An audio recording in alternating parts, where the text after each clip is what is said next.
아멘. 예, 오늘 읽은 시편 129편은 이스라엘 백성들의 신앙 간증입니다. 그리고 그들의 노래인데요. 내용을 보면 하나님께서 자기들의 역사를 보고 이야기하는 거예요. 이제 그들 나오잖아요. 그들은 이스라엘의 주변에 이스라엘을 늘 핍박하고 괴롭혔던 나라들을 말하는 거예요. 그러니까 이스라엘의 역사를 보면 정말 고난의 역사죠. 우리나라 역사도 그렇지만 이스라엘은 더 그래요. 그렇죠?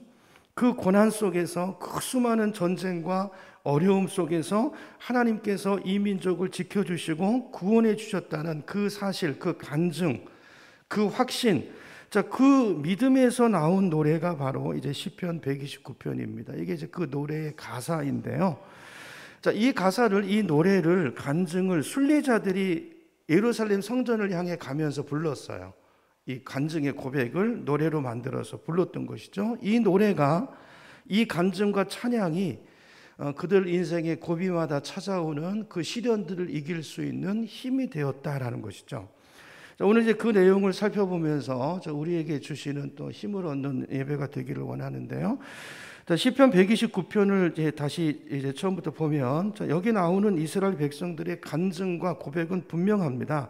자, 그들은 너무 많은 고난을 당했다는 거예요. 자, 1절에 보면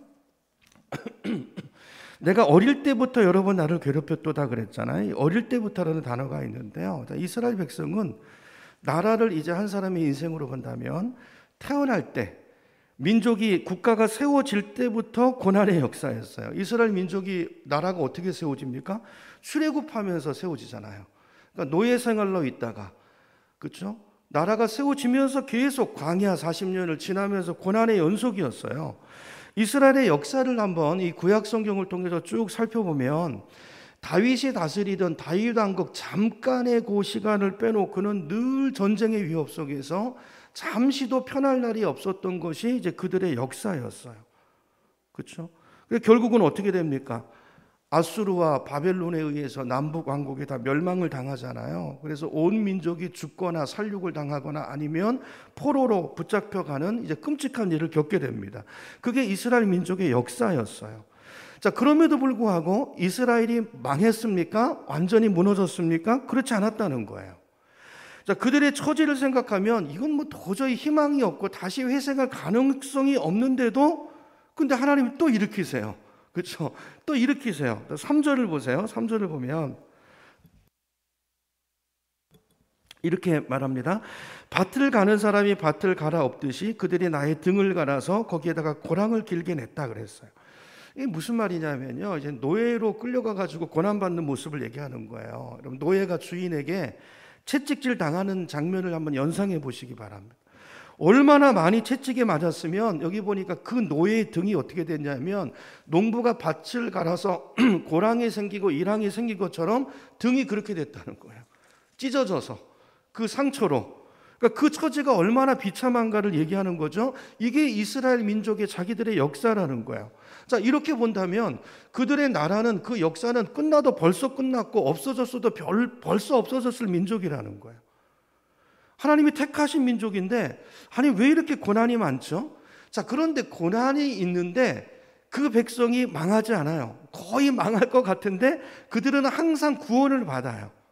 4절을 봅니다. 4절을 보면 이렇게 말해요. 의로우신 주님께서 악인의 사슬을 끊으시고 나를 풀어주셨다 그랬어요. 자, 이스라엘 백성들을 그렇게 핍박하고 괴롭히던 주변에 있던 국가들, 강대국들은 다 어떻게 됐죠? 다 없어졌습니다. 이스라엘이 남아있어요. 그러니까 5절부터 7절까지 보면 자, 그 수많은 나라들 핍박하던 아수르 마찬가지고 바벨론 그런 제국들 마찬가지고 지붕 위에 돋아난 잡초처럼 해가 뜨니까 다 말라버렸다는 거예요.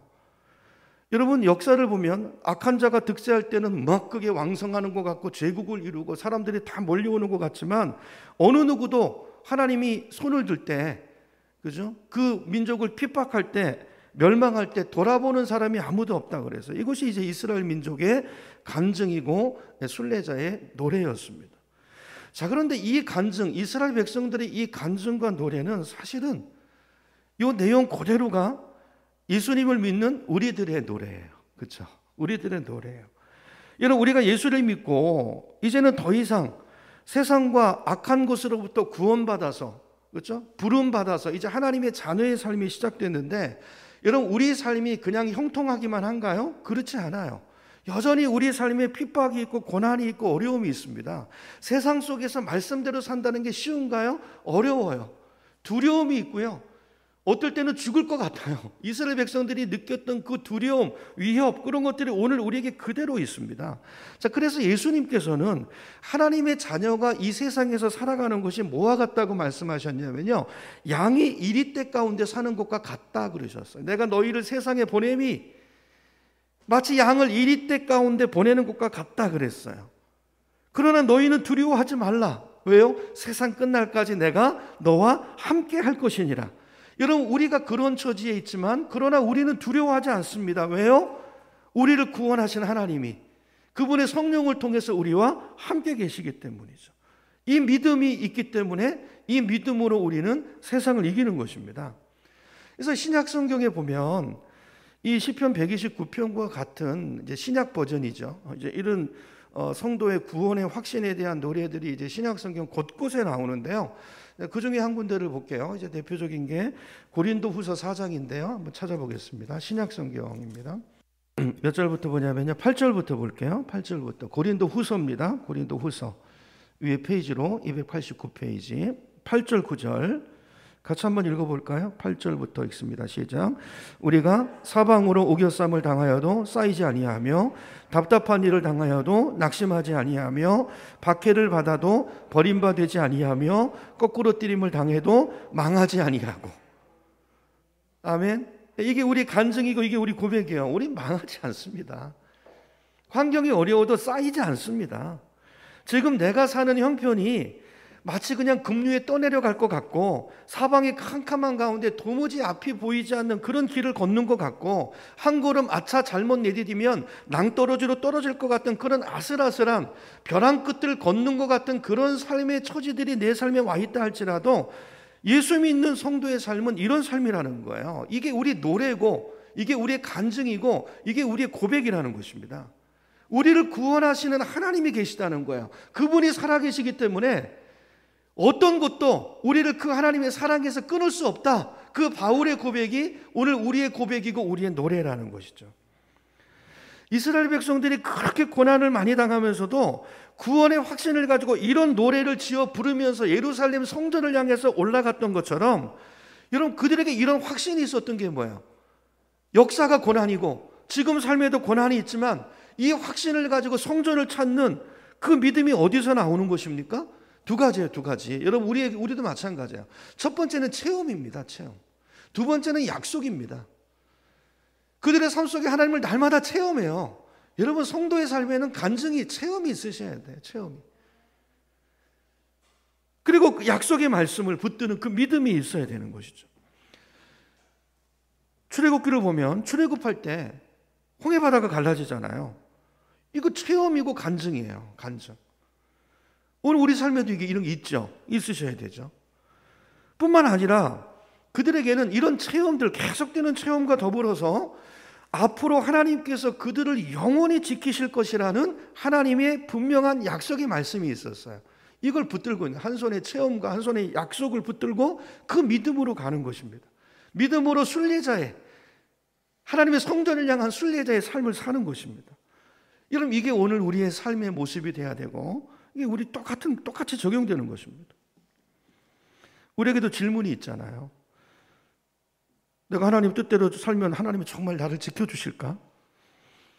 예수를 믿고 살아가는 이 길이 정말 진짜 복된 그 길일까? 여러분 확신하십니까? 이걸 확신할 수 있는 이유는 어디 있죠? 우리 삶 속에 계속해서 하나님을 경험하는 체험이 있어요. 체험. 그렇죠? 체험이 있어요. 그리고 그 분명한 또 우리에게는 증거가 있어요. 증거. 우리가 가지고 있는 증거 뭐죠? 예수님의 십자가입니다. 십자가. 예수님의 십자가가 증거예요. 증거. 이런 십자가가 뭡니까? 하나님께서 우리를 사랑하시되 이처럼 사랑하신다는 거 아니에요? 그게 십자가잖아. 이처럼. 독생자를 주시기까지. 여러분 독생자 아들을 주셨는데 하나님이 뭘 못 주시겠어요? 아니 아들을 주셔놓고 포기하겠습니까? 그런 하나님이 아니에요. 여러분 1억을 주고 뭘 사놓고 그거 뭐 좀 포기하시겠어요? 안 그러죠. 고쳐서 쓰죠.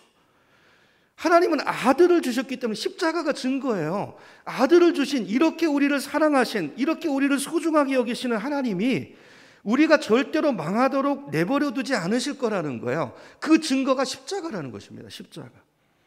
여러분, 십자가와 부활을 바라보면 내 인생을 바라보는 눈이 달라져요. 야, 내 이 길이 지금 어려움이 있지만 나는 반드시 승리할 거구나. 그 하나님의 사랑이 믿어지니까. 하나님이 나와 분명히 함께 하시고 내 인생을 지키실 거구나. 이걸 믿을 수 있다는 거예요. 십자가가 믿어지면요, 내 삶의 해석이 달라지는 거예요. 뿐만 아니라 우리에게도 약속이 있죠. 구약 백성들이 가졌던 것보다 더 확실하고 분명한 성경 66권의 말씀이 우리 손에 쥐어져 있습니다. 여러분, 성경을 읽어보시면 구구절절이 전부 하나님의 약속이에요. 나를 향한.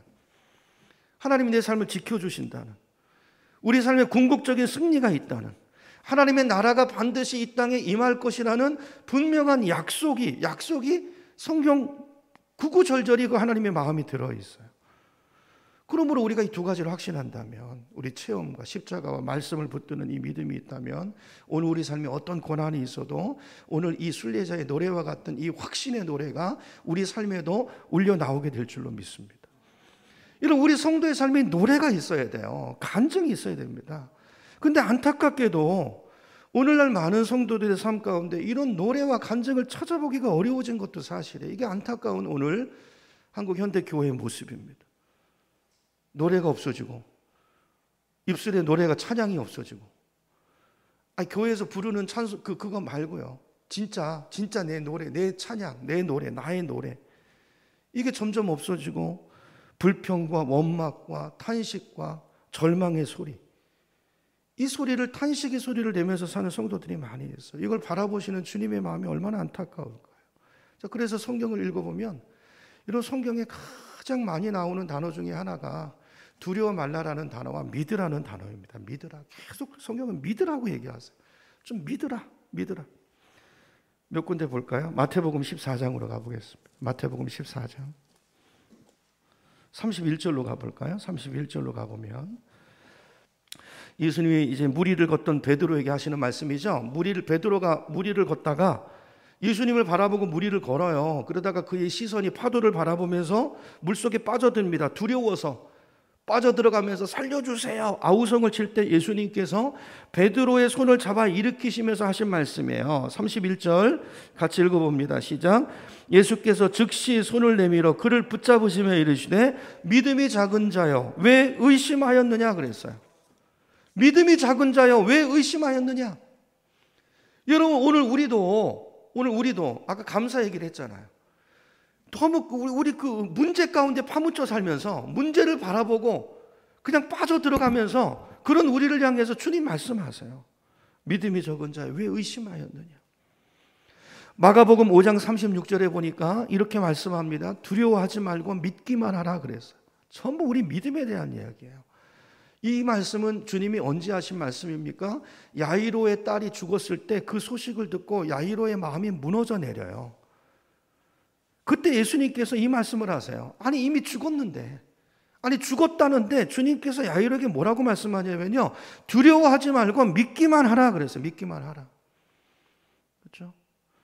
마가복음 9장 23절에도 보니까 할 수 있거든이 무슨 말이냐, 믿는 자에게는 능치 못할 일이 없느니라 그랬어요.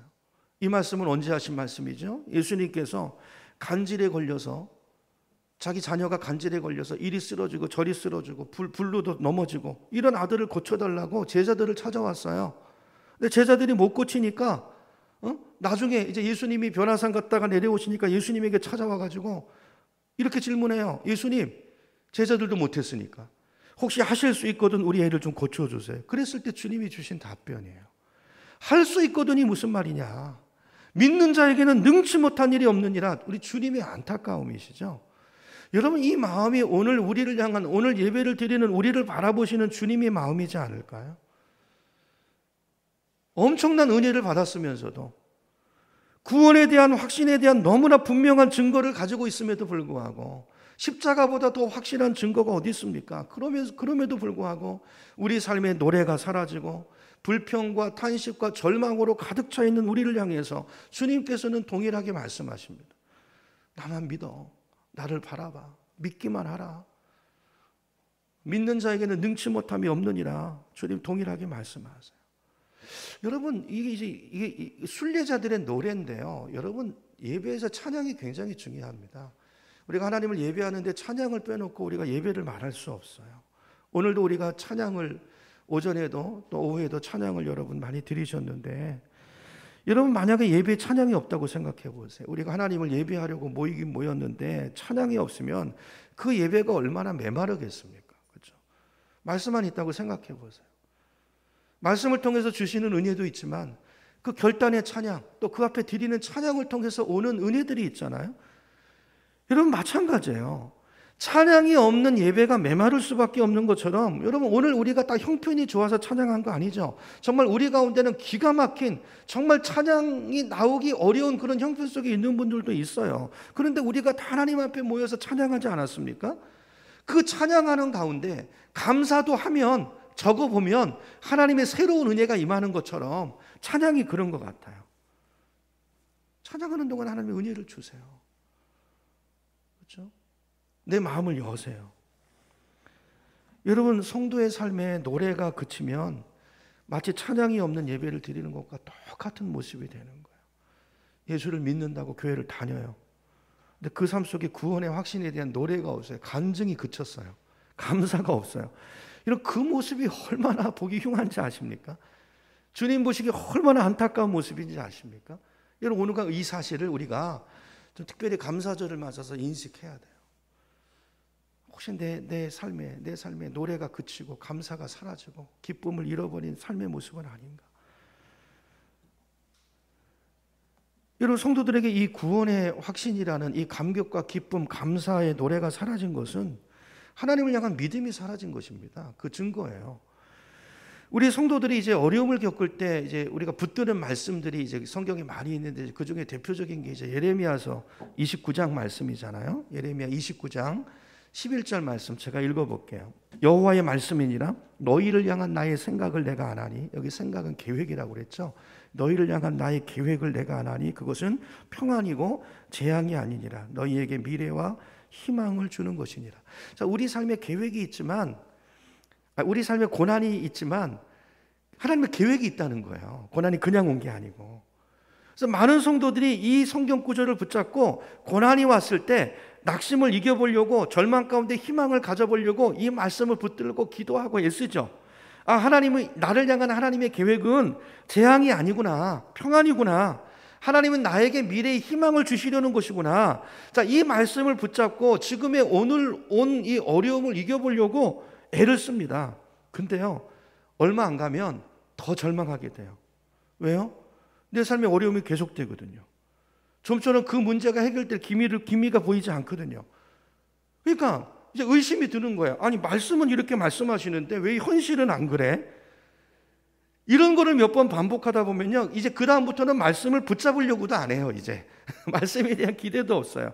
아니, 성경은 늘 말은 그렇게 하는 거야, 이렇게 넘어가요.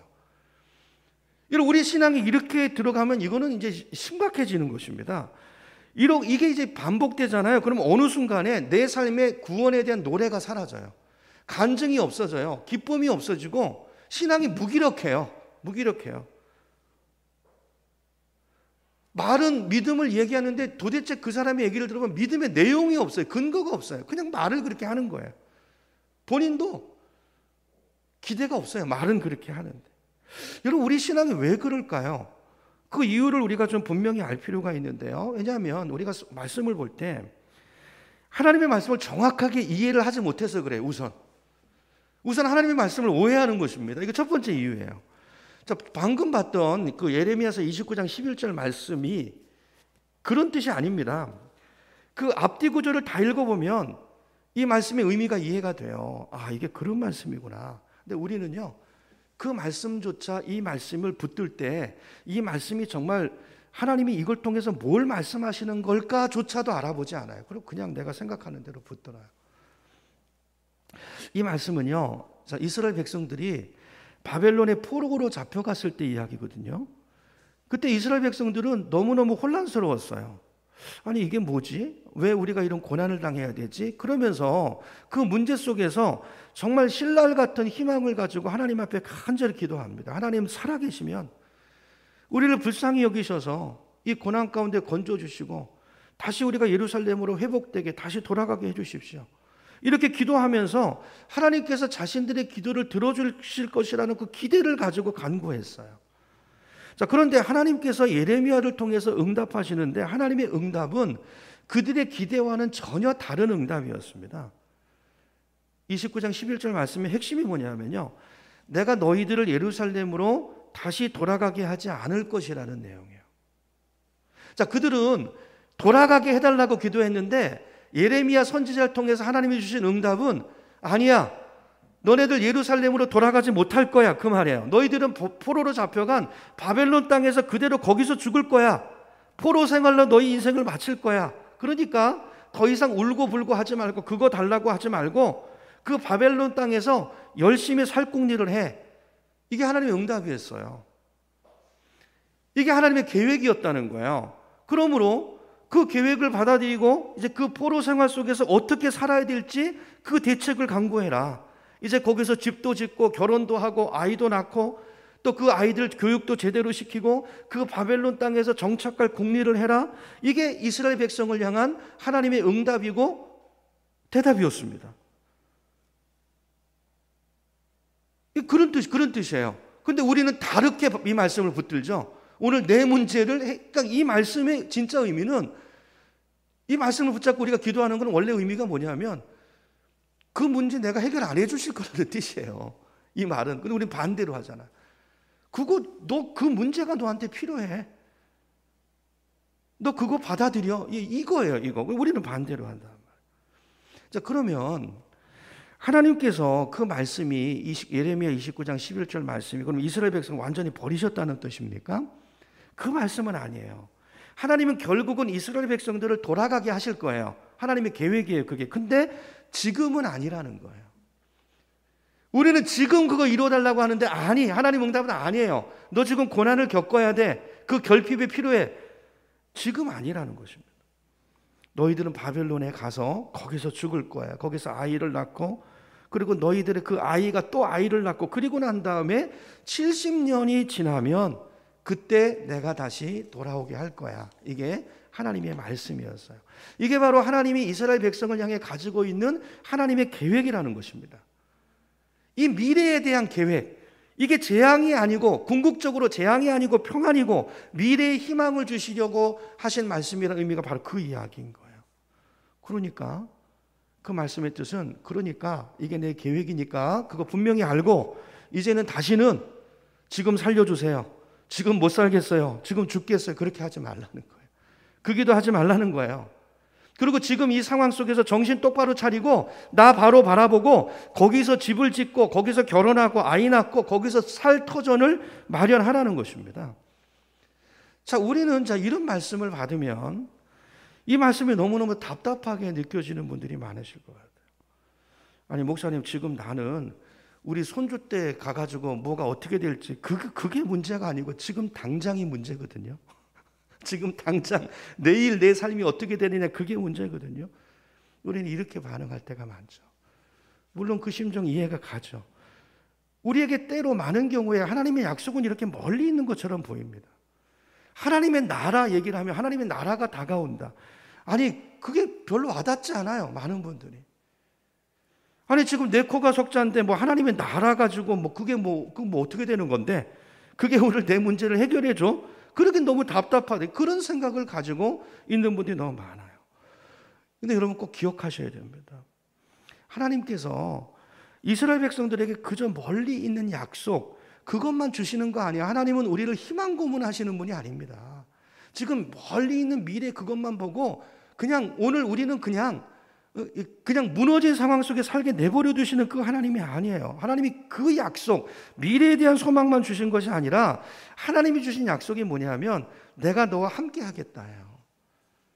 너는 바벨론에서 죽을 거야. 근데 거기서 내가 너와 함께 할 거야. 이거예요. 그러면 충분한 거잖아요. 그렇죠? 충분한 거예요. 여러분, 그게 이제 그 포로기 보면 이 다니엘서 같은 데만 나타나잖아요. 하나님이 함께 하십니다. 그 속에서 하나님이 놀라운 일들을 진행해 가세요. 하나님의 크신 구속사의 경륜을 이루어 가신다고. 이 하나님의 계획을 아는 것이 중요합니다. 여러분, 우리가 성경을 얼마나 너무 피상적으로 내가 보고 싶은 것만 보고 엉뚱하게 붙잡고 택도 없는 기도를 하고 이렇게 시간 낭비하는 경우들이 얼마나 많이 있습니까? 그러지 않고 성경을 좀 봐야 돼요. 이게 정말 하나님의 말씀이라고 믿으신다면 그 말씀의 의미가 뭔가를 보고 바로 알고 바로 붙들고 바로 기도하고 목적이 분명해야 되죠. 그렇죠? 여러분, 하나님이 함께 계신다는 것이 믿어지면 이게 하나님의 약속이거든요. 그러면 하나님의 구원의 날이 언제 오는지는 크게 문제가 되지 않아요. 하나님이 함께 하시면 되는 거잖아요. 그럼 지금 이 상황도 얼마든지 이길 힘이 있는 거잖아요. 하나님 말씀대로 끝까지 살 수 있는 용기를 얻게 되는 거잖아요. 여러분, 오늘 이 사실을 우리가 붙들었으면 좋겠어요. 이게 오늘 시편 129편의 핵심 메시지예요. 이게 순례자들의 노래입니다. 주님이 지금 나와 함께 계십니다. 오늘 저와 여러분에게 더 확실한 증거가 있습니다. 그게 뭐라고요? 십자가의 증거가 있어요. 또 하나님의 약속의 말씀도 우리에게 들려져 있어요. 근데 그것이 도무지 나에게 힘이 되지 않는다고 느껴지는 분들, 여러분 안에 거하시는 주님을 분명히 바라보시기 바랍니다. 이 말을 제가 계속 반복해서 드리는데요, 이게 포인트예요. 여러분, 주님을 바라보시기 바랍니다. 그 주님 안에 모든 미래의 약속이 다 들어있어요. 내가 너와 함께한다.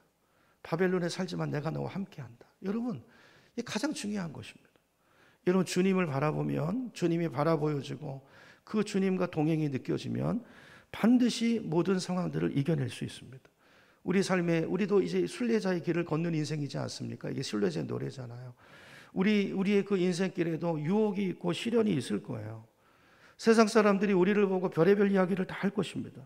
그러나 주님 따라가는 것이 답이고 그 주님과 동행하고, 그렇죠?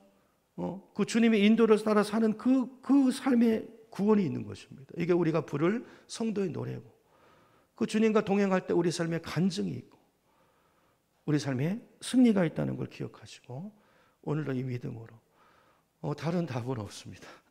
다른 답은 없고 여러분, 결국 말씀과 기도예요. 말씀과 기도. 그렇죠? 오늘도 이 말씀을 우리 마음에 담고 이 순례자의 노래, 이들의 노래가 오늘 나의 노래가 돼서 오늘도 여러분 신앙의 체험과 간증과 또 약속의 말씀을 붙잡고 우리 앞으로 남아있는 인생을 믿음으로 순례자의 노래를 부르며 전진하는 우리 모두의 삶이 되기를 주님의 이름으로 축원합니다.